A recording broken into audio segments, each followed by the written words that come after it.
नमो रेन्द्राणं नमो सिद्धाणं नमो आयुर्याणं नमो वज्रायाणं नमो वेशवशाः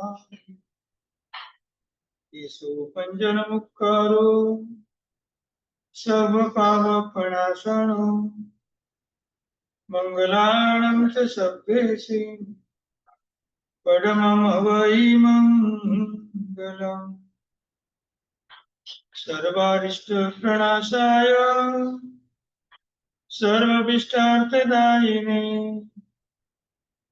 सर्वलब्धिनिधानाय श्री गौतम स्वामिने नमः।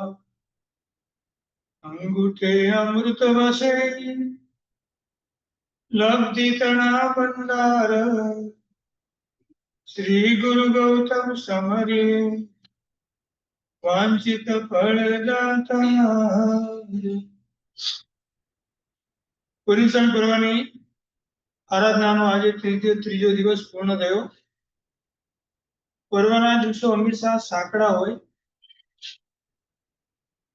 આરાધના કર્યા પછી જીવનમાં કાંઈક પરિવર્તન આવે, ડગલે ને પગલે જ્ઞાની ભગવાન તો આપણને નવા નવા સૂચનો આપતા જાય. કાયમ સાથેના બહુ આપણા અનંતા થયા. અનંત પરિભ્રમણ કર્યા પછી આપણને બોલવાની શક્તિ મળી, વચન એવું, પણ ત્યારે મન આપણી પાસે હતું નહીં, એટલે આપણા વચનની કોઈ વેલ્યુ હતી નહીં.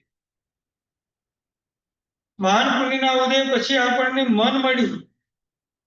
મન મળ્યા પછી જ વચન અને કાયોની વેલ્યુ ગણાય. કોકરોચ બોલે?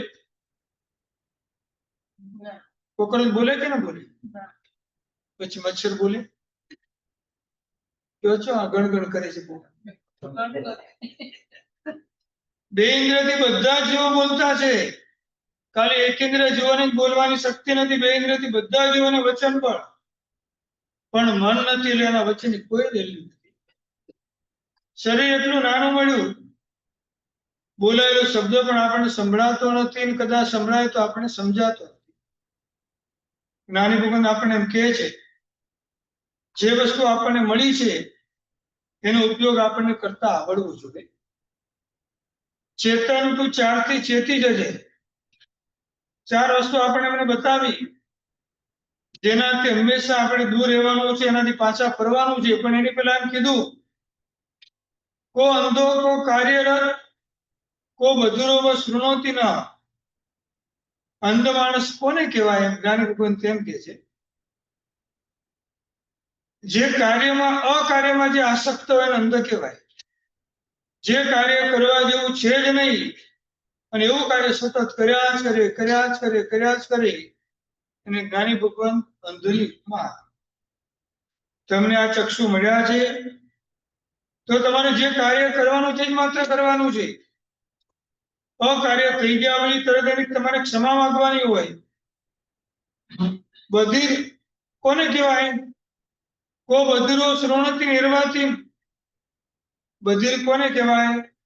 એટલે કે બહેરા કોને કહેવાય? જે દુખિયાના દુઃખોને ક્યારે સાંભળતા. ભલે કાન આપણને મળ્યા હોય, પણ દુખિયાના દુઃખને સાંભળવા માટે કાન મળ્યા છે. મારું ચાલે તો બધા જીવોનું કલ્યાણ કરું. અને શ્લોકમાં છેલ્લી લાઈનમાં કીધું, ક મુકોય કાલે પ્રિયાણી વક્તુમ ન જાનામી. અને મુખ માણસ કોણ કહેવાય? જે અવસરે જ્યારે બોલવાનું હોય ત્યારે ના બોલે એને મુખ માણસ કહેવાય. દેરાસરમાં જયારે ગભારામાં જેવો પ્રવેશ થાય ત્યારે આપણે એકદમ મૌન રહી જવું. મુખ જ બાંધીને પ્રવેશ કરેલો એક પણ શબ્દ આપણાથી બોલાતો નથી. ગભારાની બહાર ચૈત્યવંદન શરૂ થાય એટલે મૌન પણ રહેવાનું નથી. આખું ચૈત્યવંદન નામનું મૌન પૂર્વક કરી લે. જ્યાં બોલવાનું નથી ત્યાં બોલ કર્યું આપણે. અને હવે પછી જે ચૈત્યવંદનના સૂત્રો બોલવાના છે ત્યાં આપણે મૌન રહ્યા. એ જ કીધું આપણને. એને મુખ કહેવાય. જ્યાં બોલવાનું છે ત્યાં બોલતા નથી, ન બોલવાનું ત્યાં અટકતા નથી. જે મળ્યું છે એનો ઉપયોગ તો આપણે કરતા આવડવું જોઈએ.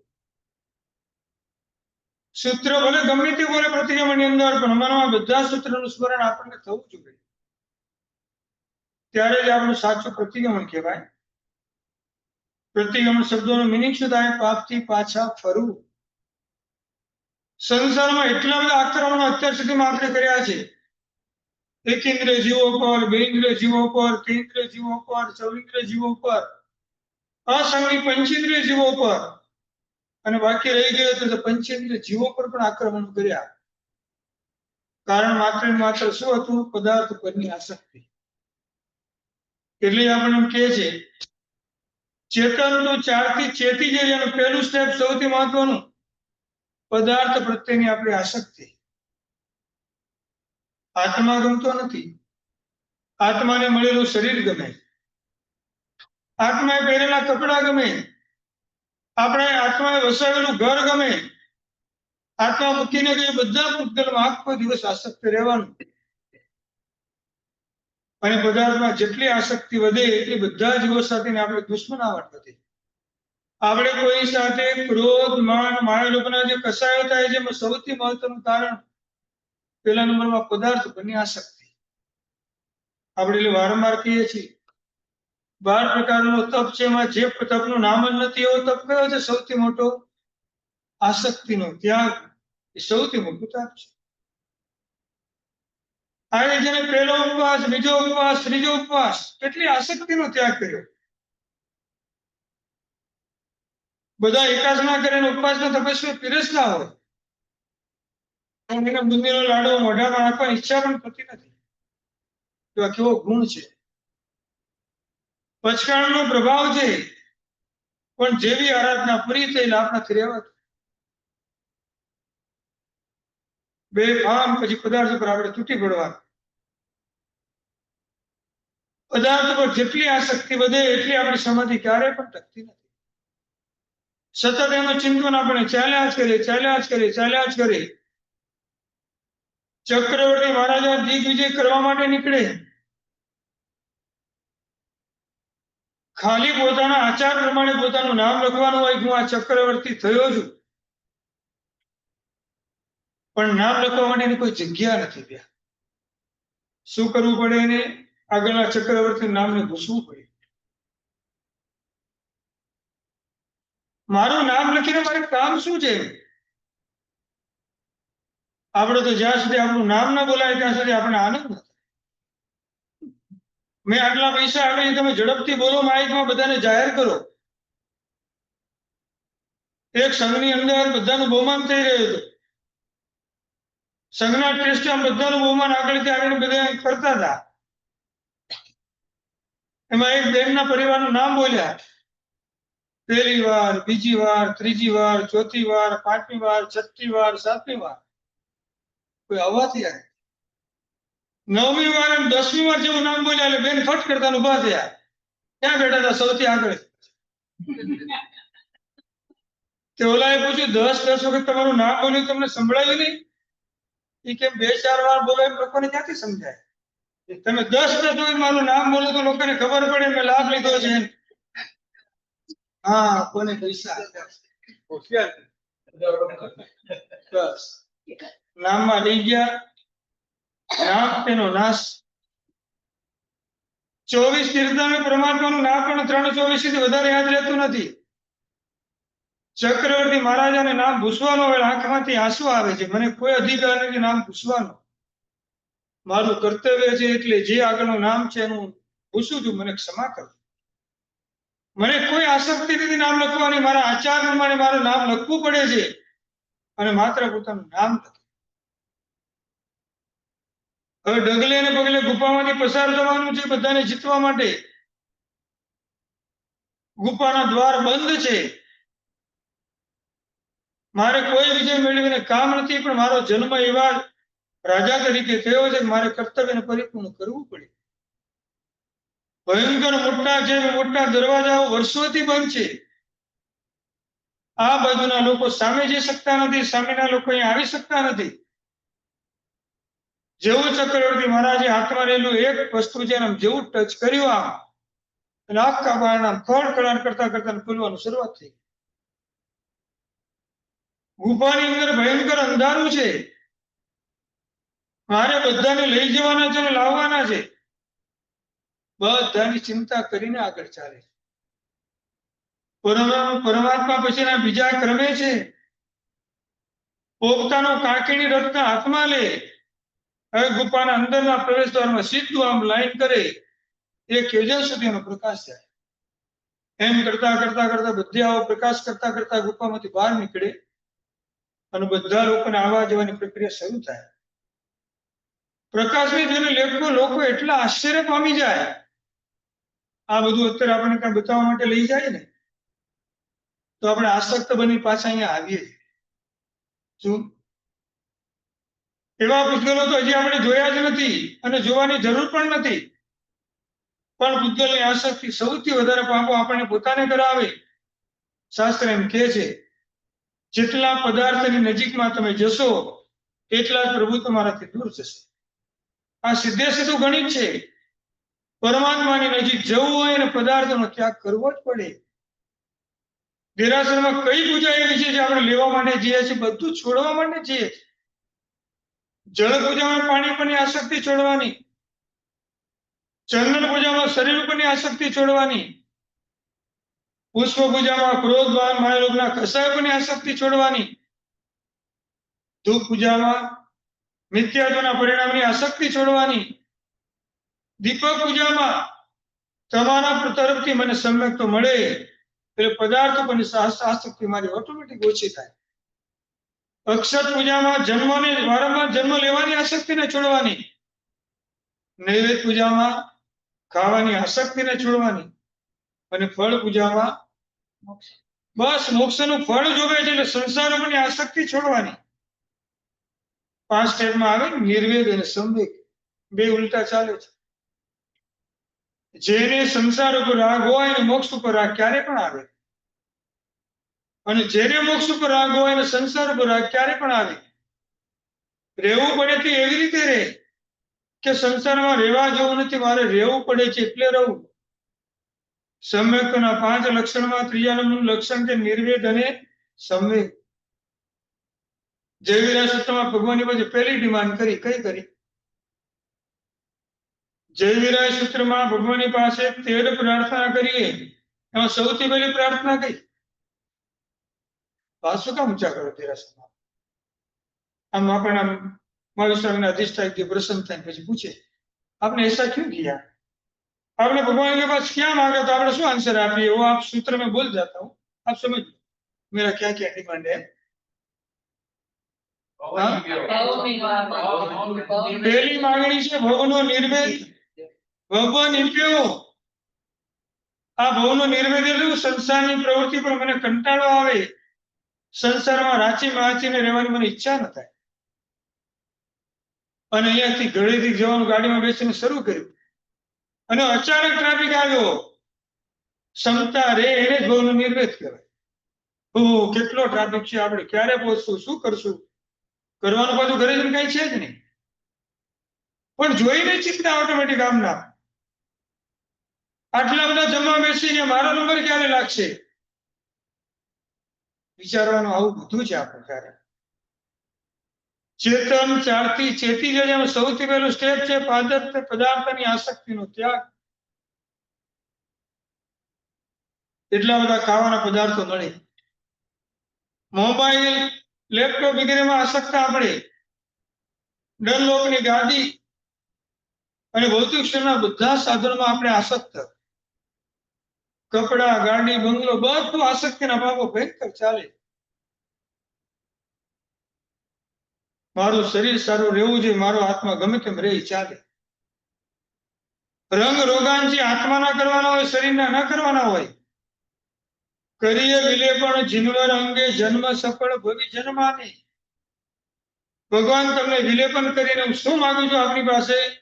આ શરીર પરની આસક્તિ મારી દૂર થજો, મને ક્યારે પણ આની પર વિલેપન કરવાની ઈચ્છા ન થઈ.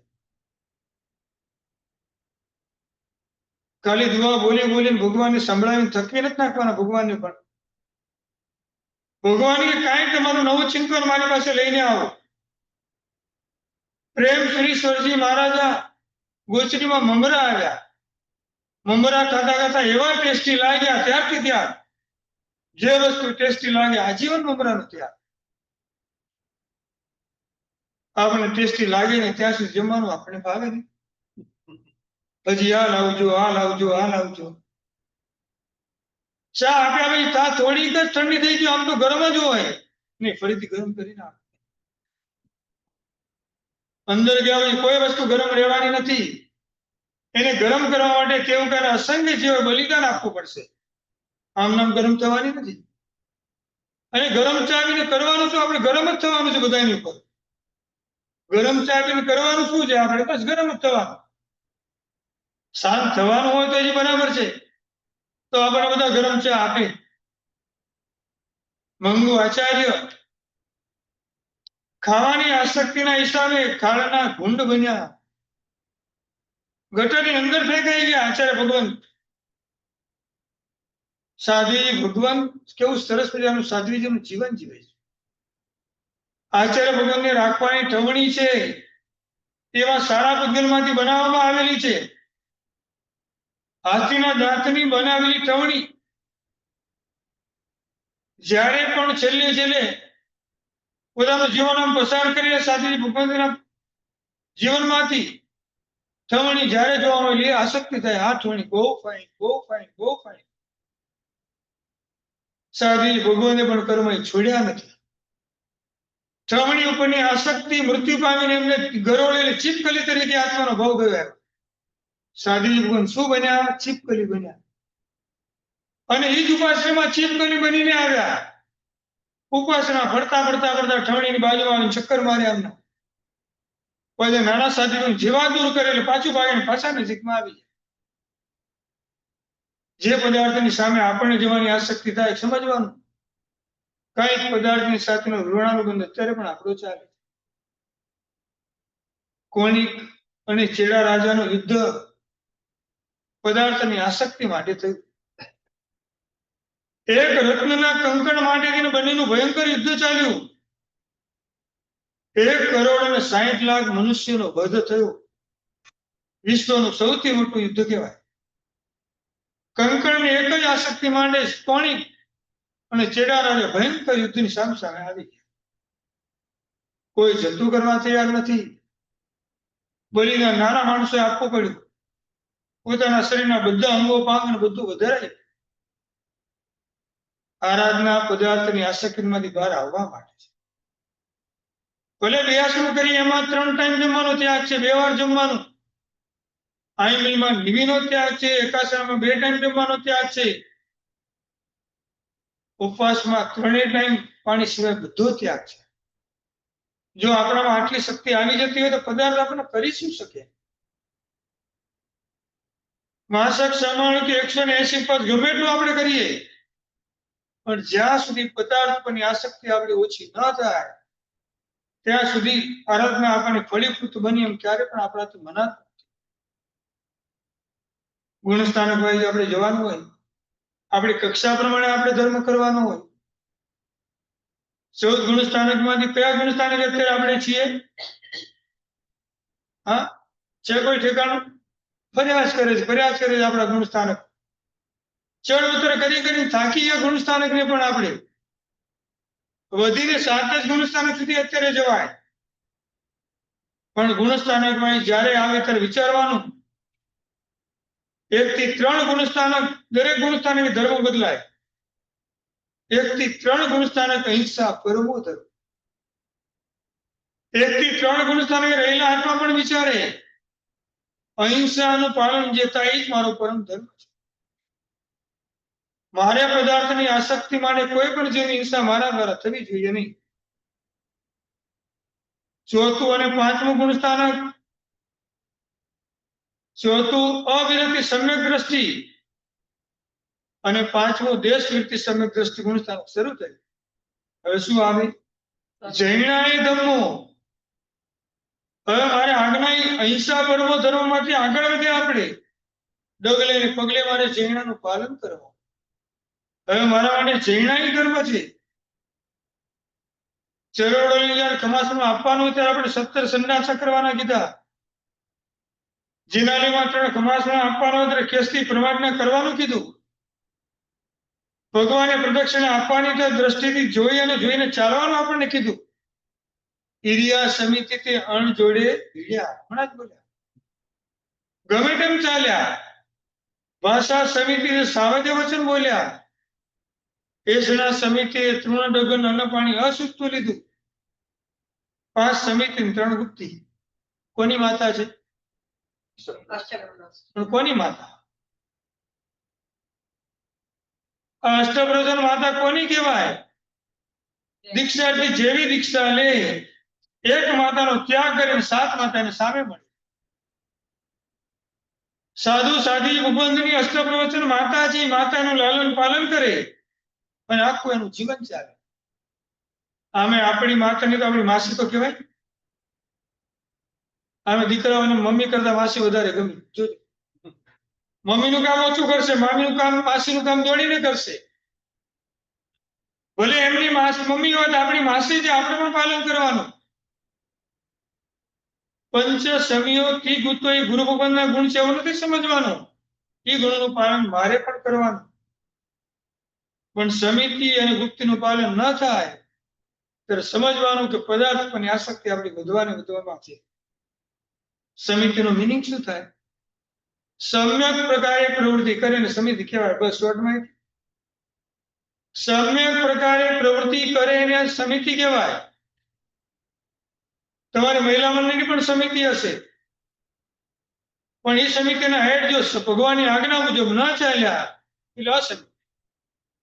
સંઘના ટ્રસ્ટીનું મંડળ એ પણ સમિતિ કહેવાય. અને સંઘના ટ્રસ્ટીઓ પણ જો ભગવાનની આજ્ઞા મુજબ ન ચાલ્યા તો એ પણ આ સમિતિ. ડગલે પગલે સમિતિનું પાલન કરવું જ પડે. અને ગુપ્તિ એટલે જેનાથી મારા આત્માનું રક્ષણ થાય, ગુપ્તિ કહેવાય. મનથી ખરાબ વિચારો ક્યારે પણ કરીશ નહીં. વચનથી હું ખરાબ ક્યારે બોલીશ નહીં. અને કાયથી ખરાબ હું ક્યારે કરીશ નહીં. ચેતી લીધે 4 સ્ટેપ. પહેલું સ્ટેપ હતું આપણું પદાર્થ ઉપરની આસક્તિ. જેમ જેમ ગુણસ્થાનક આપણું વધતું જાય એમ એમ આપણી આસક્તિ ઓછી થતી જાય. 1 થી 3 ગુણસ્થાનક અહિંસા પરમો ધર્મ. 4થું અને 5મું ગુણસ્થાનક જૈણા ધર્મ. આજે જૈણા કેટલી આપણે રાખીએ છીએ. જૈન શાસ્ત્રના શ્રાવકોને તો ધન્ય માનવાનું હોય. જે શ્રાવિકાના હાથમાં આખો રસોડું કેવું જૈનાપૂર્વક ચાલતું હોય. ડગલે ને પગલે પ્રમાણના કરીને બધી વસ્તુનું ધ્યાન રાખીને રસોઈ બનાવવાની. પણ વિચારો, એ શ્રાવિકે ઘરમાં રોટલી બનાવીને આપે તો એના કરતા રોટલી વધારે બહાર નહીં કરે. ઢોસો ઘરમાં બનાવીને આપે એના કરતા હોટલમાંથી બનીને ઢોસો આવે એમાં આનંદ આવે. વસ્તુને સડાવીને જે પદાર્થ બનાવે એમાં આસક્તિ સૌથી વધારે હોય. મારા શ્રાવકને મારા પરિવારનું એવું જમાડું, એને પૂતગલ પ્રત્યેની આસક્તિ બિલકુલ આવી જોઈએ નહીં. શ્રાવિકાના હાથમાં રસોડું હોય, જમાડ્યા પછી બધાને જમે. વધ્યું ઘટ્યું કોઈને ખબર જ ના પડે. એટલે જ કહેવાય છે મારી માં છે, પરમાત્મા છે. આ બેની માની તુલનામાં જગતમાં કોઈ આવી શકતું નથી. સમજવાની આપણી ઉપર છે કે આ શ્રાવિકાના ઉપમાને ક્યારે પણ ભૂલવાનો નહીં. પરમ પૂજ્ય આચાર્ય ભગવાન રત્ન સુંદર સુરેશ્વરજી મહારાજા સાધુ સાધી લોકોને ભાષણ આપતા. અમારા જેવા થોડા પાછળ જઈને બેઠેલા સાહેબે બહુ શબ્દનો ઉપયોગ કર્યો. જૈન શાસ્ત્રની શ્રાવિકાના ઉપકારને ક્યારે પણ ભૂલતા નહીં. અત્યારે મારી વાંચના કલાક સુધી ચાલે, તમે અહીંયા બેઠા છો, તમે આ બધું ભણી શકો છો.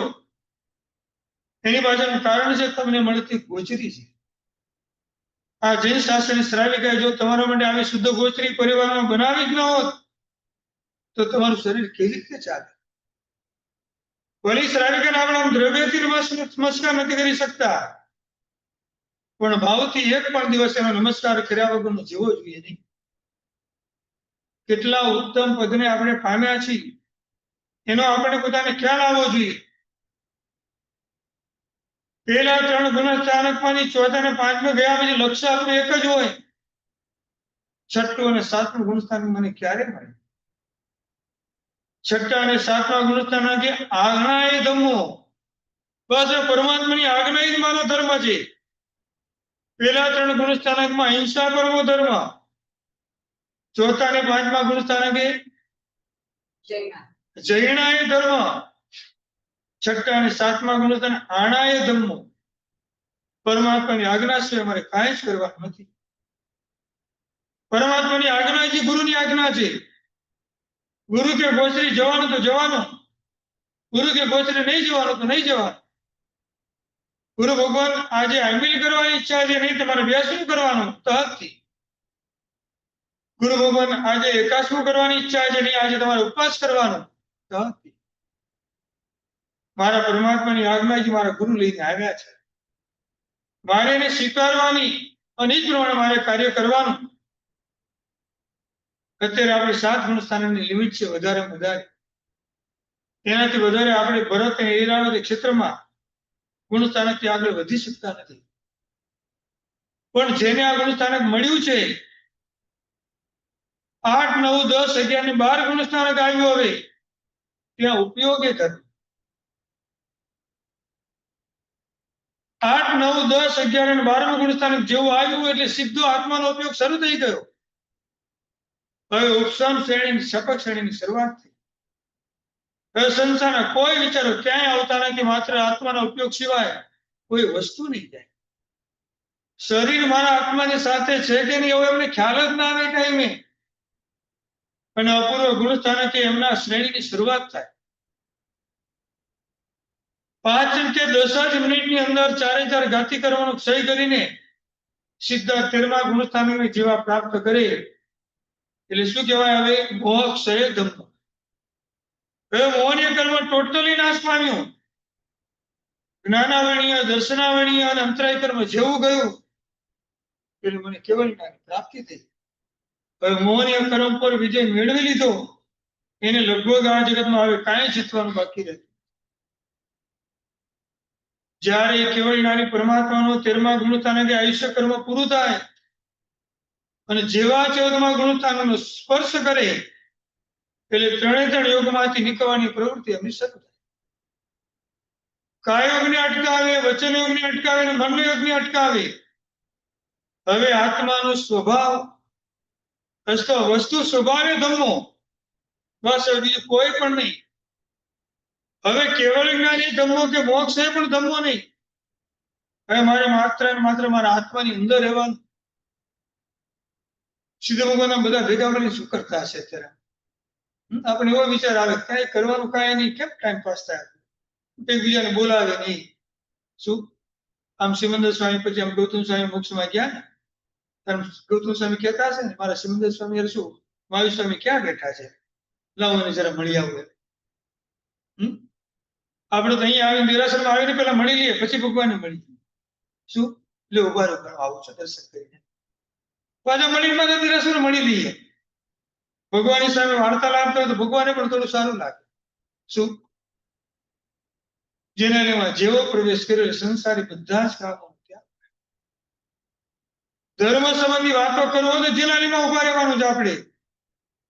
બાકી બધી વાતો ત્યાં કેમ તો કેમની માસી બધું પછી આવા માસી બહાર જઈને બધી વાતો આપણે કરીએ. જિનાલયમાં પરિસરમાં એક પણ વાત આપણી સંસારની થાય. કદાચ ભૂલમાં થઈ જાય તો એની ક્ષમા માંગી લેવાની. ભૂલ પડે ને કોઈ ના નથી. આપણે બધા જ સદમસ્ત છીએ અને ભૂલ પડવાની પૂરેપૂરી સંભાવના છે. એમાં ખરાબ પણ નહીં લગાડવાના થાય આપણાથી. પણ ભૂલ માનવી સૌથી મોટો આપણો પ્લસ પોઈન્ટ છે. આપણે ભૂલ આપણી સમજાય જ નહીં.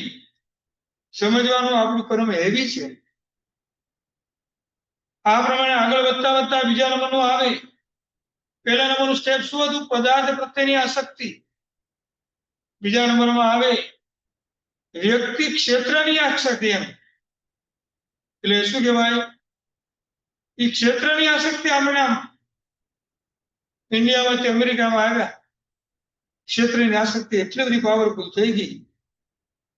ઇન્ડિયામાં આવ્યા પછી આમ શું થાય તમને? આવતું નથી ને ગમતું નથી.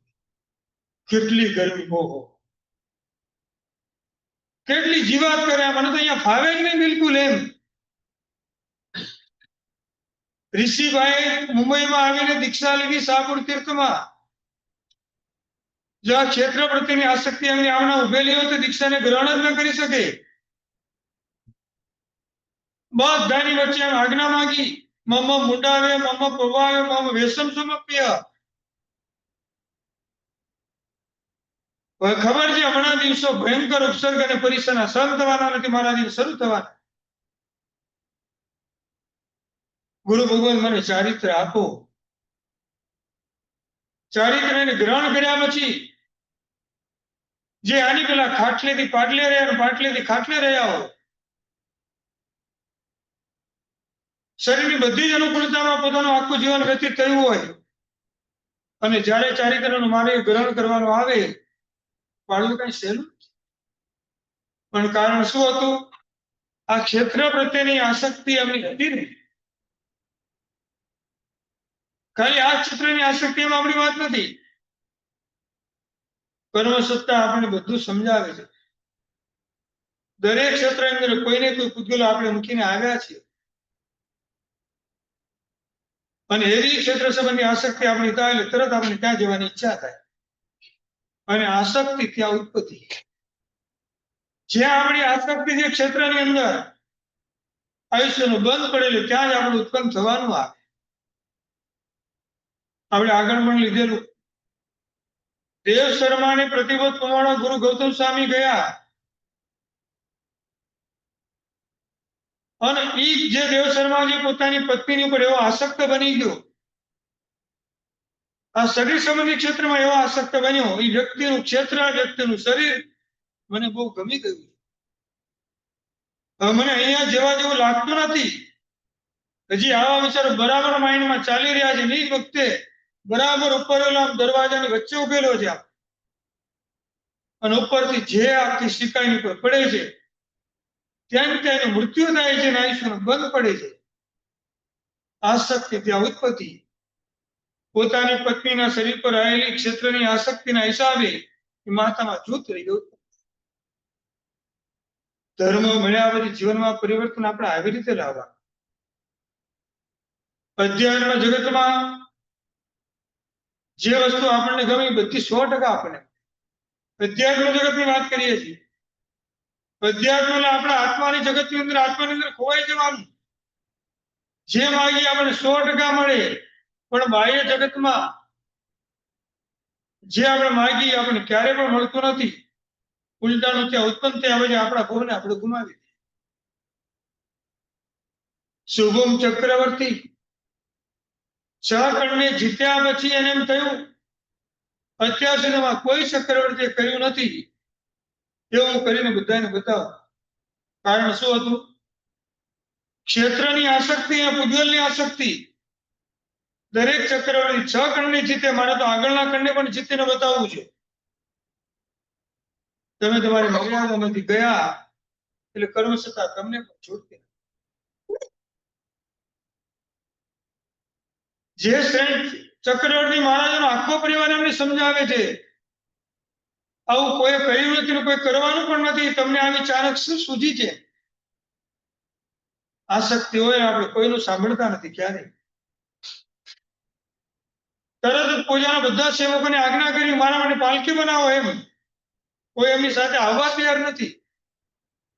અમારે મરવાની કોઈ ઈચ્છા નથી. હવે મારે લવણ સમુદ્રની સામેના ક્ષેત્રને જીતવા માટે જવું છે.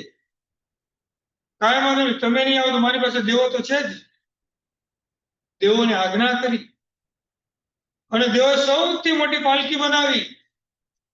પાલખીમાં બરાબર ચક્રવર્તી બિરાજમાન થયા, અને 16,000 દેવો એક સાથે ઉપાડી. કેટલા? 16,000 દેવો. આખી આ પાલખી લઈને લવણ સમુદ્ર પરથી જઈ રહ્યા છે. આમના બરાબર વચ્ચે પહોંચ્યા હશે ને, ત્યારે આપણા જેવા એક દેવનો વિચાર આવ્યો કે આમ બધા કબીલે ઉચકીને જતા હતા. એ બધા ઉચકે છે, આપણે ખાલી હાથ જ લગાવીએ, એવું ભાર શું કામ લેવું હોય? ક્યાં કોઈને ખબર પડવાની છે કે આપણે ઉચક્યું કે નહીં એમ? આવો વિચાર જે દેવને આવ્યો એવો જ વિચાર બધા દેવને એક સાથે આવ્યો. એક જ સાથે બધાને એવો વિચાર આવ્યો અને બધાના હાથમાંથી પાલકી છૂટી લવણ સમુદ્રમાં તળિયે જઈને બેસી ગઈ. ચક્રવર્તી મહારાજા સાતમી નરકમાં ચાલ્યા. જે ચક્રવર્તી મહારાજાને મોક્ષમાં જવાનું હોય, 6 કણ જીત્યા બધી ચારિત્રને ગ્રહણ કરવાનું હોય, પણ પદાર્થ પ્રત્યેની આસક્તિ, ક્ષેત્ર પ્રત્યેની આસક્તિ કોઈ કર્યું નથી એવું કરીને બતાવું, અતિ સર્વત્ર વર્જે. આપણે પણ આપણી મર્યાદાની અંદર રહેવાનું હોય. સાધના આપણે 2 પ્રકારની કરવાની, એક છોડવાની, બીજી રડવાની.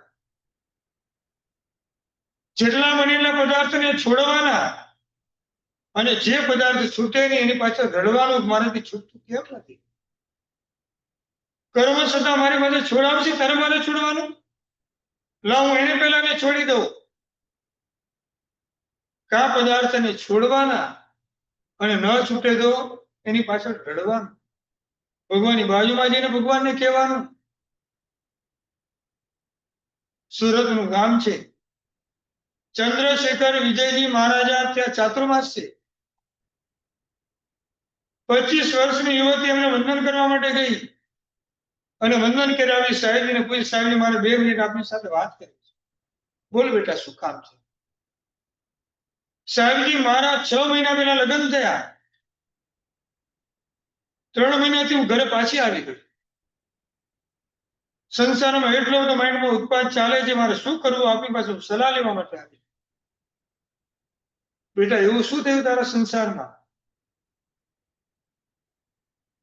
કે તારે ઘરે પાછું આવી જવું પડ્યું? એમ જન્મથી મારા માતા પિતા એવા સંસ્કાર મને આપેલા છે, જન્મથી ક્યારે પણ કંદમૂળ બટેટા વગેરે ક્યારે પણ ખાધા નથી, એમની સાથે ટચ પણ કર્યા નથી. આવા સંસ્કાર મને મારા પરિવારે આપ્યા અને મારા માટે શાસ્ત્ર પણ એવું જ ગોત્યું જ્યાં કંદમૂળ અને અભક્ષનું ભોજન ન થતું હોય. મારા લગ્ન થયા, મને વળાવવામાં આવી, મારા દિવસની શરૂઆત થઈ. 8 અને 10 દિવસ સુધી બધું બરાબર ચાલ્યું. 15 દિવસ પછી ઘરમાંથી બધા પદાર્થની ડિમાન્ડ શરૂ થઈ. આજે બટેટાનું શાક બનાવવાનું, આજે તમારી યુનિયન કાંદા લઈને આવવાના. સાહેબ મેં સ્પષ્ટ શબ્દોમાં ના પાડી, જે વસ્તુને મેં ક્યારે જિંદગીમાં ટચ કરી નથી હું કેવી રીતે બનાવી શકું? એમ રોજ મારી પર ડિમાન્ડ આવતી જાય, આવતી જાય, આવતી જાય. હું કરું નહીં અને ભયંકર શબ્દના પ્રહાર મારી પર ચાલ્યા. મારાથી સહન ન થયું. સાહેબજી બોલો શું કરું? હું ઘરે પાછી આવી. બસ આપ મારા ગુરુ છો, મને આપ સલાહ આપો, મારે શું કરવું જોઈએ? એમ સાહેબજી કીધું, આવતીકાલે બેગ પાછી પેક કરવાની અને પોતાના સાસરે જવા રવાના થવાનું. એમ તો સાહેબજી મારે પાછી ત્યાં જઈને બધી ડિમાન્ડ પૂરી કરવાની. જે વસ્તુ તે ધારી નથી એના કરતા ઊંટું જ મળે એને સંસાર કહેવાય. સંસાર જ એનું નામ છે. જેવી ધારણા કરીને તું ગઈ એના કરતા ઉલટું મળે એનું નામ તો સંસાર છે. આપણે જે માંગીએ બધું જ મળી જાય તો સંસાર ઉપર વૈરાગ્ય આવે કેવી રીતે? બેટા હું એમ નથી કહેતો તું આ બધું કરજે, પણ તારે જવું તો ત્યાં જ પડે. ત્યાં ઈ પરિવાર અર્થ ધ્યાન કરે, અહીંયા તારો પરિવાર અર્થ ધ્યાન કરે, ક્યાં સુધી ચાલશે? તો સાહેબજી મારે ત્યાં જઈને શું કરવાનું? આઈ તને આ શાક બનાવવાનું કે તો બનાવવાનું કે, પણ બનાવતી વખતે ભગવાનની પાસે જઈને રડવાનું. ભગવાન જે કાર્ય મારે કરવું પડતું નથી કરવું પડે છે. બટેટા સુધાર્યા પછી શાક ભલે ખાય અને જેવું કાર્ય પૂરું થાય સીધું જેનાલીમાં પરમાત્માની પાસે જ ભગવાનની પાસે બેસીને રડજે. ભગવાન મારા પુણ્યથી મારા પરિવારને સદબુદ્ધિ આપો. શરીર લઈને મારે અનંતા જીવન હિંસા કરવી પડે છે. જે જીવન અમે હણ્યા છે એનું બધું મારું પાપ છે, મિથ્યા થાવ. તો ભગવાનની પાસે રડી છે એટલે તારું બધું જ પાપ દૂર થઈ જશે. અને રોજ એક એક ડિમાન્ડ ભગવાનની પાસે કરજે. ભગવાન મારા પરિવારને સન્મતિ આપો. જેથી કરીને એના જીવનમાં બધા અપક્ષના ભોજનો ધીમે ધીમે બંધ થઈ જાય. આવી શીખ લઈને ગુરુના આશીર્વાદ લઈને દીકરી ગઈ પાછી સુરત સાસરે. માત્ર 8 જ મહિનામાં એનું પરિણામ મળ્યું. આખો પરિવાર આ વ્યભિચારી આ બધા જ અપક્ષના ભોજનના પદાર્થમાંથી બહાર આવ્યા. પદાર્થ પ્રત્યેની આસક્તિ જ્યાં સુધી હતી ત્યાં સુધી કરવું પડ્યું એને. પણ મારા નિમિત્તે કોઈને આવું કરવું પડે એની પણ જો સારું થાય એના માટે રોજ પરમાત્માને પ્રાર્થના કરે, ભગવાન મારી પૂજાના પ્રભાવે મને ફળ મળે કે ન મળે પણ મારા પરિવારને સારી સદબુદ્ધિ આપે. આપણે તો બધા માટે આ જ વસ્તુ માંગવાની છે એ ભગવાન બધા જો આ આસક્તિમાંથી દૂર થાય. એટલે પહેલા નંબરમાં આપણને કીધું કે આપણે સાધના છે બધું છોડવા માટે કરવાની. અત્યારે 3 ઉપવાસ થયા, કેટલું છોડ્યું? એકાસનું કર્યું એને પણ કેટલું છોડ્યું? અહીંયા બેઠા છે તો પણ કેટલું છોડીને બેઠા છીએ આપણે. આ જ સંસ્કાર થોડા ઘણા તો આપણા પરિશ્રમ પછી ચાલવા જોઈએ. ભલે આપણે 3 ટાઈમ 4 ટાઈમ જમશું એમ તમે આમ એકાસનું કરતા હો અને સરસ મજાનો કાકડી અને ટમેટાનો સંભાર કોઈ લઈને આવે તો વાપરો એમ તો વાપરો કે એકાસનામાં. તમને આમ કાચા ટમેટા અને કાચી કાકડી એમ સરસ મજાની એમ બનાવીને લઈ આવ્યા અને તમને એમ કે વાપરો એકાસનામાં તો વાપરો કે નહીં? હા, પછી તમને એમ કહું $51 પ્રભાવના આપીશ, હવે વાપરો કે નહીં? $101 આપે તો, $501 આપે તો, જો કેટલી મજબૂત છે આપણે એમ. 500 ની $1000 નો પણ પ્રલોભન આપે તો મારી અડવાની તૈયારી નથી. આ સંસ્કાર પર્યુષણ પૂર્વક ઉભા થયા પછી કેમ આપણે ટકતા નથી?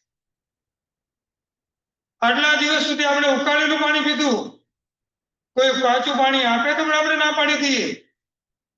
5:30 અને 6 વાગે એટલે પાણીનો પણ ત્યાગ. નાની સુની વાત નથી. અને રાતના 2-2, 1:30 વાગ્યા સુધી ફ્રીજનું પાણી પીવું પડે. મારા અક્રમનો પ્રભાવ, મારી અઠ્ઠાઈનો, મારા એકાસનનો પ્રભાવ ગયો ક્યાં? 8 દિવસની આરાધના કંસેમાં 8 દિવસ સુધી તો રહેવી જોઈએ કે નહીં? જેવું કારણ હતું અભક્ષના ભોજનો પદાર્થની શરૂઆત આપણી. સમજવાનું હજી ધર્મની આરાધના ભાવથી થઈ નથી અને છોડવાની ઈચ્છાથી કરી નથી. એટલે હું પહેલી વાર કહું છું કે એકાસનું કરવા બેસીએ મારે એકાસનામાં શું ખાવાનું એનો વિચાર નથી કરવાનો, મારે શેનો ત્યાગ છે એનો વિચાર કરવાનો. સવારની નવકારથી સાંજનું જમવાનું 2 ટાઈમનો ત્યાગ કરીને આવ્યો છું. આ પદાર્થ મને શું કરી શકે? કાંઈ ના કરી શકે. અને આ કર્યા પછી પણ જયારે છૂટતું ન હોય ત્યારે એની પાછળ રડવાનું. સત્વ આપણામાં હોય તો આપણે છોડવાનું, નહીં તો આપણે રડવાનું. વિચારવાનું કે આ બધી વસ્તુ મળ્યા પછી આપણે શું કરવાનું. પહેલા નંબરનું સ્ટેપ આપણે પોતાને બતાવ્યું પદાર્થની આસક્તિનો ત્યાગ, આનાથી ચેતવાનું. બીજા નંબરમાં વ્યક્તિ ક્ષેત્રની આસક્તિનો ત્યાગ અને હવે ત્રીજા નંબરમાં વિચારની આસક્તિનો ત્યાગ.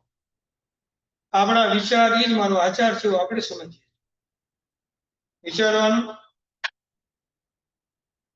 આપણા વ્યક્તિત્વ પણ કરતા ખતરનાક છે આપણા વિચારો પરની આસક્તિ છે. અને આપણા વિચારો ગમે તેની પર આપણે થોપી દઈએ, નહીં આમ જ કરવાનું, આમ જ થાય. બોલવાનું શ્રુત જ્ઞાન અથવા બોલવાની શક્તિ છે એ શબ્દ જે મળ્યું છે પણ પુણ્યના ઉદયથી મળ્યું. જાપાનના શહેનશાહ 1945 અને 28મી જુલાઈ યુરોપ અને અમેરિકા બધા દેશોએ ભેગા મળીને જાપાનના શહેનશાહને કેવડાવ્યું આ યુદ્ધને હવે બંધ કરો. હવે આ યુદ્ધ કરવા જેવું નથી એમ. અને જાપાનના શહેનશાહે એની ભાષામાં એક આન્સર આપ્યો. શું આન્સર આપ્યો? એના શબ્દમાં બોલ્યો મોકુ સાતસુ. મોકુ સાતસુ. એના 2 અર્થ થાય શબ્દના એમ. એક અર્થ એવો થાય કે હમણાં કઈ કેવું નથી એમ. તમે ભલે કીધું યુદ્ધ બંધ કરો પણ હમણાં મારે કઈ કેવું નથી. પણ બીજો અર્થ એવો થાય મારે તમારું માનવું, બીજો અર્થ એને એવો થાય મારે તમારું માનવું નથી, અથવા તમે જે કીધું છે એનું હૈસી ને તેસી એમ. અંગ્રેજી પત્રકારે બીજા નંબરના અર્થને એવો ચગાવ્યો ત્યારે, અને ત્યારે અમેરિકા અને યુરોપ બધા ભેગા થઈને સીધો અણુબોમ્બ એની પર નાખ્યો. નાગાસાકી અને હિરોશીમા ઉપર ભયંકર આક્રમણ આવ્યું, કેટલાય લોકો જાન આપી દે. એક જ શબ્દને ચગાવ્યો. આ વિચારની આસક્તિ જેને જેને સાંભળી એને કોઈ બીજું વિચાર્યું જ નથી, કલા ઓલાનો કહેવાનો ભાવાર્થ શું હતો એમ. ચગાવેલા શબ્દને પકડાઈ ગયો અને ભયંકર ગુસ્સો આવ્યો અને યુરોપ અને અમેરિકા ભેગા થઈ બે શરીર ઉપર એવો ભયંકર આક્રમણ કર્યું. હજારો લાખો એવા મનુષ્યનો વધ થઈ ગયો. આમ નામ કરીને તો કેટલાય બની ગયા હશે. વિચારવાનું, આપણા વિચાર એની પહેલા આપણે શબ્દ લખો, મારો આચાર જ મારો વિચાર છે. જે શબ્દ મુખમાંથી નીકળે પણ સમજણપૂર્વક બોલાવવો જોઈએ. આપણે તો એમ કહેવાય કે તિરંજ ગતિના કોઈ પણ જીવોથી બોલે તો આપણે કઈ ખબર પડે. આપણે ઇન્ડિયા ગયા હોય અને કૂતરાને આપણે રોટલી ખવડાવવા ગયા કહી શકે બેન જરા ગરમ લાવી આપો, અને બોલે તો આપણે ખબર શું પડે. ઘરના ડોગીની સમજણ પડે તમને, જેને પાડ્યો છે એ શું કહેવા માંગે છે. કેટલું સરસ ધ્યાન રાખો છે એમાં, એવું લાલન પાલન કરે આમ સરસ મજાનું એમ.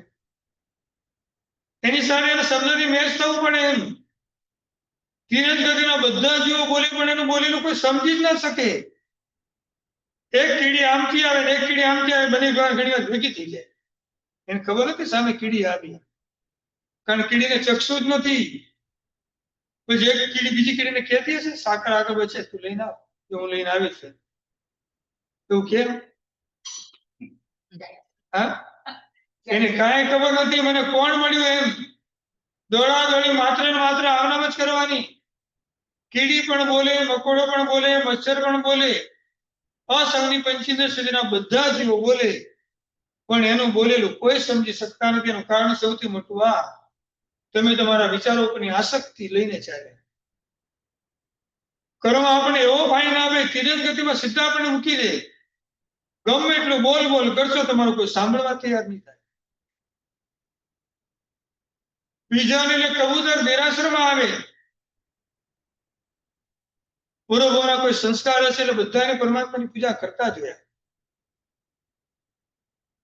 કોઈ નવી સરસ મજાની સ્તુતિ બોલે, કોઈ સ્તવન બોલે, અને પોતે આમથી આમ જોયા કરે બધા. એક કબૂતર બીજા કબૂતરને કહે છે કે આવું આપણને ક્યારે આવશે એની ભાષામાં, એમ બોલી શકતા નથી. કોઈ પરમાત્માનો પ્રક્ષાલન કરે છે, કોઈ ચંદન પૂજા કરે છે, કોઈ ધૂપ પૂજા કરે છે, કોઈ દીપક પૂજા કરે છે, કોઈ મીઠાઈ લઈને આવ્યા છે, કોઈ ફળ લઈને આવ્યા છે. બધી પૂજાઓને જ્યાં બધા એમને એમ લાગ્યું આપણે આ ભગવાનની પૂજા કેવી રીતે કરી શકશું એમ. ત્યારે જોતા જોતા જોતા એને અક્ષત દેખાય. આપણે અહીંયા આવીને આવા અક્ષત મૂકે છે. બંને જણા બાર દોટ મૂકી સીધી અને જઈ જ્યાં અક્ષતનો દાણો પડ્યો રોજ મુખમાં લાવીને ભંડાર પર મૂકવાનો. આ ક્રમ એનો શરૂ થયો. રોજ દેરાસરમાં આવવાનું, ચોખાનો દાણો ભંડાર પર મૂકીને ભગવાનને જોયા કરવાના. ગુણીની ગુણી ભરીને ચોખા ખાલી કરી નાખ્યા અત્યાર સુધીમાં આપણે. બાસમતી ફળ શું મળ્યું આપણને? વિચાર આવ્યો કોઈ દિવસ આપણને? આ તિરંજ ગતિની પશુ આપણી ક્રિયા જોઈને એટલો આનંદ થયો. ગયા ભાવની વિચારની આસક્તિની હિસાબે તિરંજ ગતિમાં જવું પડ્યું. અને સમજી શકે આ લોકો જે પરમાત્માની સ્તવના કરે છે કે આપણે સમજી પણ શકતા નથી, આપણે બોલી પણ શકતા નથી. કેવા ભયંકર પાપો આપણે કરીને આવ્યા છે. આપણને સ્તવના કરવાનો તો ભગવાનની કોઈ રાઈટ નથી આપણને. તો લાવ જે ભક્તિ આપણાથી થાય આપણે કરીએ. એક એક ચોખાનો દાણો લાવવાનો, ભંડાર ઉપર મૂકવાનો. આવી રોજ એમની ભક્તિ શરૂ થઈ. બંનેનું એક સાથે આયુષ્ય કરવા પૂરું થયું. બંને જણા દેવલોકમાં ચાલ્યા. કરેલા પાપની પ્રાયશ્ચિત રૂપે સ્વીકાર્યા પછી પણ ગતિને આપણે સુધારી શકીએ. એટલે જ આપણને કીધું કે વિચારોની આસક્તિથી પણ આપણે દૂર રહેવાનું. હા, આચાર રીત વાળો વિચાર હોવો જોઈએ. પ્રતિક્રમણ પૂરું થાય એટલે પણ આપણે બધા જ બોલીએ છીએ, પરમાત્માની આજ્ઞા વિરુદ્ધ કાંઈ પણ બોલાવે તો મિથ્યા નહીં. આ સમસ્યાની પ્રતિક્રમણ કરતા પહેલા આપણે બધા વિચારોની આસક્તિમાંથી બહાર આવવા, બધાની ક્ષમાપણા માંગવાની. મારા શબ્દો ગમે તેમ બોલાઈ ગયો. સાંજે મહેમાન આવ્યા, ફ્રીજની અંદર આઈસ્ક્રીમ ઘણા ટાઈમથી ભરાઈને પડ્યો તો ખાલી જ નથી થતો. અને આપણને થયું મહેમાન આવ્યા છે, આજ ઉપયોગ કરી આપે. બરાબર. આપણી ઈચ્છા શું છે? ભક્તિ કરવાની નહીં, જે વસ્તુ પડી છે એને ખાલી કરવાની છે. સામેવાળી વ્યક્તિ એમ કહે છે કે નહીં, અમે બિલકુલ વાપરતા નથી એમ, અને વાપરવાની કોઈ ઈચ્છા પણ નથી. વિચારની આસક્તિ એ વખતે વિચાર કરતા મૂકી દે આપણને. ના ના, એવું નહીં રાખતા. અમારા ઘરે આવે તમારે બધી છૂટ રાખીને આવવાનું, ભલે તમારું પાપ બધું મને લાગે. જો સીધે સીધું ગણિત બેસાડવાનું શરૂ કર્યું. મારા સોગંદ તમારે આઈસ્ક્રીમ ખાવા જ પડશે એમ, એના વગર નહીં ચાલે, બિલકુલ નહીં. એવું નહીં કરે, એવું નહીં કરે. અને લાવીને મૂકી પણ દેશે એમ. વિચાર થોપીને જબરજસ્તી એને ખવડાવી દઈએ એમ. આપણે ભયંકર કર્મ ને એને પણ ભયંકર કર્મ. હસતા તે બાંધા કર્મ, રોતા પણ નવી છૂટે પ્રાણી છે. ચોથા નંબરનું સ્ટેપ આપણને બતાવ્યું. સૌથી મહત્વની આસક્તિ અહંકારની આસક્તિ. ચેતન 4 થી ચેતી જજે. પહેલા નંબરમાં પદાર્થની આસક્તિથી ચેતવાનું. બીજા નંબરમાં વ્યક્તિના ક્ષેત્રની આસક્તિથી ચેતવાનું. ત્રીજા નંબરમાં વિચારોની આસક્તિથી ચેતવાનું. અને ચોથા નંબરમાં અહંકારની આસક્તિમાંથી બહાર આવવાનું. અહંકારને આપણે મૂકવા ક્યારે પણ તૈયાર થતા નથી. એટલે જ પ્રતિક્રમણની અંદર વારંવાર આપણને મુફતનું પરિણામ આપવામાં આવ્યું. 4 દશો અહીંયા બેઠેલા છે આપણા માટે એમ. ક્રોધવાન પરિહરો, માયાલોભ પરિહરો. ડગલે ને પગલે આપણને બધા બોલ આપણે યાદ આવવા જોઈએ. માને ગયું દોય અંશથી દેખી વિધિ આનંદ. પૂજા બળે ભવજળ કર્યા, પૂજો સ્કંદ મહંત. ભગવાન, અહીંયા તમારી પૂજા એટલા માટે કરું છું, ક્રોધ માન માયાલોભના કસાવે એવા મને ભજવે છે. સરસ મજાનું સ્તવન તમે ચૈત્યવંદન કરતા કરતા બોલ્યા, અને એમાં તમારી કોઈ પ્રશંસા કરી. જો અહંકાર આવી ગયો, સીધો આમ કોલર ટાઈટ કર્યો કે સ્તવન બોલ્યાનું આખું ફળ છે પરિપૂર્ણ થઈ જાય. અનુમોદના કરવાનો અધિકાર દરેકને છે, પણ પચાવવાની શક્યતા આપણામાં હોવી છે. ઘરે મહેમાન આવ્યા પછી પણ જે સારું જમવાનું બોલે તો આપણને ગમતું નથી એમ, અને અંતે પછી બોલાવવા માટે પૂછીએ કેવું લાગ્યું જમવાનું. અરે બહુ ફાઇન, તમે ઊંધિયું બનાવ્યું. બસ મારે એ તો સાંભળવું. બસ તમે એટલું બોલો એટલે મને આનંદ થઈ જાય. આ એની ભક્તિ કરવા માટે આઈટમનું પૂછવું પડે તમે કોઈ ના નથી. પણ મારું બનાવેલું, મારું પીસેલું, મારું કરેલું, એમાં તમે થોડું પણ મારા માટે સારું બોલો નહીં, મને કેમ ગમે. ડગલે ને પગલે અહંકાર આપણી સંપત્તિનું અભિમાન, આપણા રૂપનું અભિમાન, આપણા હાઉસનું અભિમાન, આપણા જ્ઞાનનું અભિમાન. સાહેબજી પ્રવચન જેવું પૂરું કરે એટલે આપણે અનુમોદના કરવા જોઈએ. સાહેબ કે આજે પ્રવચન કેવું સરસ આપ્યું. આ સાહેબજીની પાસે પ્રજ્ઞા પરિસર કહેવાય. એ વખતે સાહેબ એમ જ વિચારવાનું, આ તો પરમાત્માના ગુરુનો પ્રભાવ છે. હું તો કાંઈ કરતો નથી, દેવનો ગુરુ મારી પાસે બોલાવે છે. ગમે એટલી પ્રશંસા થાય તો પણ મનમાં એક પણ દુર્ભાવ મનમાં આવે નહીં અહંકારનો, ત્યારે એને પ્રજ્ઞા પરિસર જીત્યો કહેવાય. આટલું સરસ મજાનું કામ કર્યા પછી આપણા માટે 2 શબ્દ કોઈ બોલે નહીં એવી ઈચ્છા નહીં રાખે. એમાં જો આસક્તિ આવી, બધું પુણ્ય ભોગવાઈ જતા આપણે વાર લાગતી નથી. નૌકાની સાધના એ આસક્તિને તોડવા માટે છે. નમો હરિંદાણમ અને હરિંદાણમ નમો બેનો અર્થ એક જ થાય. પણ અરિયંતાણમ પેલા નમો પદ શા માટે મૂકવામાં આવ્યું? એ અહંકારનો ત્યાગ કરવા માટે. જ્યાં સુધી અહંકાર નમસ્કાર નહીં આવે ત્યાં સુધી અરિયંત પરમાત્મા મળવાના. એ નમોનો ન પહેલા આપણને સમજાવે છે. અરિયંતાણમ નમો બોલી એનો અર્થ પણ એમ જ થાય કે હું અરિયંત પરમાત્મા આપને નમસ્કાર કરું છું. અને નમો અરિયંતાણમ નો અર્થ પણ આ જ થાય કે અરિયંત પરમાત્મા હું આપને નમસ્કાર કરું. પણ પાંચે પાંચ પદમાં સૌથી પહેલા નમો શા માટે મૂક્યું? આપણા અહંકારને તોડવા. જ્યાં સુધી અહંકાર તૂટે નહીં ત્યાં સુધી નમો પદ આપણા જીવનમાં આવી શકે નહીં. અહંકાર સાથે બોલાયેલો આખો અહંકાર છે દ્રવ્યવંદન ગણાય. નમો અરિયંતાણમ બોલાય એમ વ્યવહારથી દરેક જગ્યાએ એ વખતે માથું આપણું નમવું જોઈએ. વિચારવાનું. નમો પછી અરિયંત પરમાત્મા મળે. સરસ મજાનો બગીચો બનાવ્યો અને માળી સાથે આપણને આંખું પડે તેનો મિનિંગ એવો નથી બગીચાને છોડી દેવાનો. માળીને છોડી દેવાના. બગીચા તો સરસ મજાનો છે જ, એમાં રહીને આપણે આપણા આત્માના આનંદની અંદર શું કામ ના આવીએ?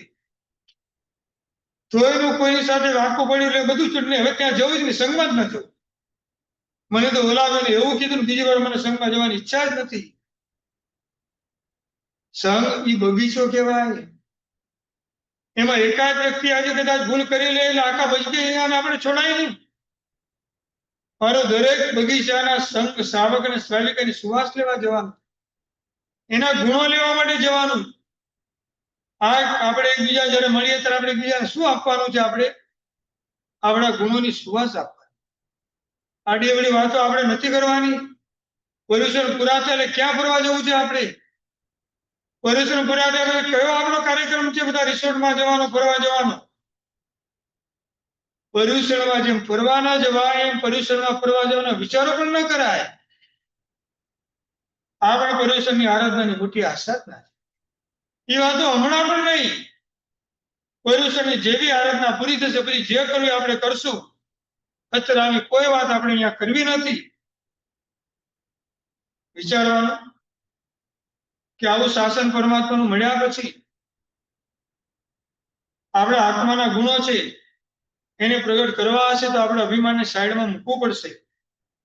અભિમાન વગર આપણા જીવનમાં ગુણો ક્યારે પણ પ્રગટ નહીં થાય. એટલે જ આપણને કીધું કે આપણા પોતાના આત્માના પતનના પણ 4 દ્વાર છે. પહેલા નંબરમાં અજ્ઞાન. અજ્ઞાનમાંથી ક્યાંય જ્ઞાની બનવાનો પ્રયત્ન કરવાનો. બીજા નંબરમાં પ્રમાદ.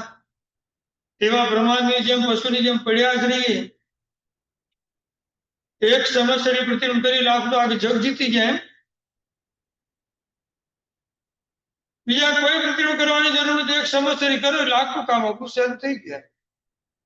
તો રાયને પ્રતિબંધ બતાવ્યા શા માટે હોતા? આપણે આ તો જ્ઞાનીના વચનોની પણ આપણે આસક્ત કરીએ છીએ. પતનના 4 દ્વારમાં પહેલું અજ્ઞાન, બીજું પ્રમાદ અને ત્રીજું પાછું એમાં પણ એ જ આપ્યું અભિમાન. અભિમાન હશે એટલે આપણું પતન થવાનું નિશ્ચિતપણે નક્કી છે. અને ચોથા નંબરમાં કુસંગત. હંમેશા સારી સોબત રાખવાની. ખરાબની સાથેના સંબંધોથી દૂર રહેવાનું.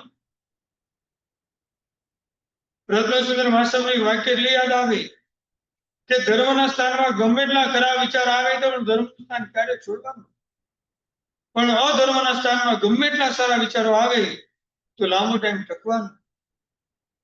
એવા વ્યક્તિની સાથે વધારે નહીં ટકવાનું. માઇન્ડને બધું ચેન્જીસ આપણું કરી નાખશે. અને હવે છેલ્લે આપણે એમ કહે છે કે જીવનમાં શાંતિ લાવવાના ઉપાય. આપણે બધા જીવનમાં શું જોઈએ? શાંતિ જોઈએ. એટલે શાંતિનો કાવસક છેલ્લે કરીએ છીએ. આ બધું કરે શાંતિ આપો. પણ જ્ઞાની ભગવાન એમ કહે છે શાંતિ લાવવાનો પહેલો ઉપાય શું? ઈચ્છાઓને ઘટાડો. ઈચ્છા વગરના બનો, ઈચ્છાને ઘટાડો. આ શાંતિમાંથી બહાર આવવાનો સૌથી પહેલો ઉપાય. બીજા નંબરમાં બધાને પર પ્રેમ અને વાત્સલ્ય વધારે. બધાને પ્રેમ આપો, વાત્સલ્ય આપો. વડીલોને પગે લાગી એટલે શું બોલ્યા? 100 વર્ષનો થજે. સામે તરફ શું કે એટલું બધું ભય ના એટલા આશીર્વાદ નહીં આપો. 100 વર્ષ જીવીને શું કામ છે? તો વહેલા મરીને પણ શું કામ છે? આપણે તો 130 વર્ષના કે સ્વીકારી લેવાનું.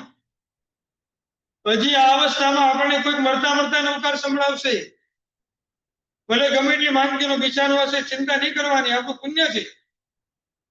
નવકાર આપણે પોતે પણ બોલતા હશું એમ, પણ અહીંયાથી જીવા કોકરોચના ભૂમાં ગયા, કોણ આપણને યાદ કરશે? ક્યારે આવી ઈચ્છા નહીં કરવાની. આટલું મોટું જીવ જીવીને કામ છે તો વહેલું મરીને શું કામ છે? મનુષ્ય જીવનનું એક ક્ષણનું પણ આયુષ્ય ઓછું થાય આપણે પરવડે એમ નથી. બિલકુલ એક ક્ષણનું પણ આપણું આયુષ્ય ઓછું ન થવું જોઈએ. ત્રીજા નંબરમાં સૌથી મહત્વનું, માતા પિતાના આશીષ લ્યો અને એની સેવા કરો. જેને જગતમાં શાંતિ જોતી હોય એને માતા પિતાના આશીર્વાદ લેવાના, એની સેવા કરવાની. સૌથી મોટા આશીષ એમની પાસેથી લેવાના. ચોથા નંબરમાં ગરીબોની દુઆ લેવા, દિન દુખિયાના માટે સારા વિચારો કરવાના, એને થોડી હેલ્પ મદદ કરવાની. પાંચમા નંબરમાં સાધુ અને સંતોની સેવા કરવા. જ્યારે ઇન્ડિયામાં જવાનું થાય, સાધુ ભગવાન પાસે જે સાહેબ કાંઈક ખપ હોય તો મને કયો, હું આપણી શું સેવા કરી શકું એમ. લાવો આજે મને પગ દાબવાનો અવસર આપો, હું તમારા માટે કાંઈક તો કરી શકું. તમારાથી કેટલા દૂર થઈ ગયા છીએ અમે. છઠ્ઠા નંબરમાં સમાજની અંદર આપણા સમાજમાં દુઃખીના આંસુ લઈશું. જે દુઃખી બોલાય એને બોલાવીને કહેશો, ચિંતા નહીં કરવાની, અમે તમારી બધા સાથે છીએ. કોઈ દિવસ એવા દુઃખી માણસને સાઈડમાં કરવાનો પ્રયત્ન નહીં કરવાનો. ભલે એનાથી જે ભૂલ થઈ ગઈ. મારા સમાજના જે મારા સંઘના છે, મારે એને આગળ લાવવાનો પ્રયત્ન કરવો જોઈએ. જો એના દુઃખમાં સહભાગી ન થાવ તો મારું જૈન શાસન ખેલ થઈ જાય. સાતમા નંબરમાં જ્યારે પરમાત્માની પાસે જવાનું થાય, વિશ્વ કલ્યાણની ભાવના, પરમાત્મા આખા વિશ્વનું કલ્યાણ થાઓ.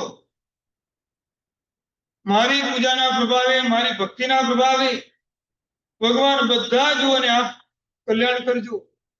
એ એકેન્દ્રિય હોય કે પંચેન્દ્રિય, એ ભવ્ય હોય કે અભવ્ય હોય, એ સંઘની હોય કે અસંઘની હોય, બધાનું કલ્યાણ કરજો. આઠમા નંબરમાં ભગવાન સૌને માફ કરજો. બધા જેઓ કર્મથી આધીન છે, બધાની ભૂલોને માફ કરજો. અને આપણા પ્રભાવે તિથય રામે પશ્યંતુ, જો આપણી મહેરબાની હશે તો બધા સીધા વર્ગ ઓટોમેટિક આવી જશે. અને છેલ્લું અને નવમું, રોજ બને તો એક સામાયિક કરીને આત્માનું નિરીક્ષણ, તોય આપણે જીવનમાં શાંતિ મળે. રોજ એક સામાયિક કરીને આત્મા નિરીક્ષણ કરવાનું, ક્ષમતાની અંદર જવાનું.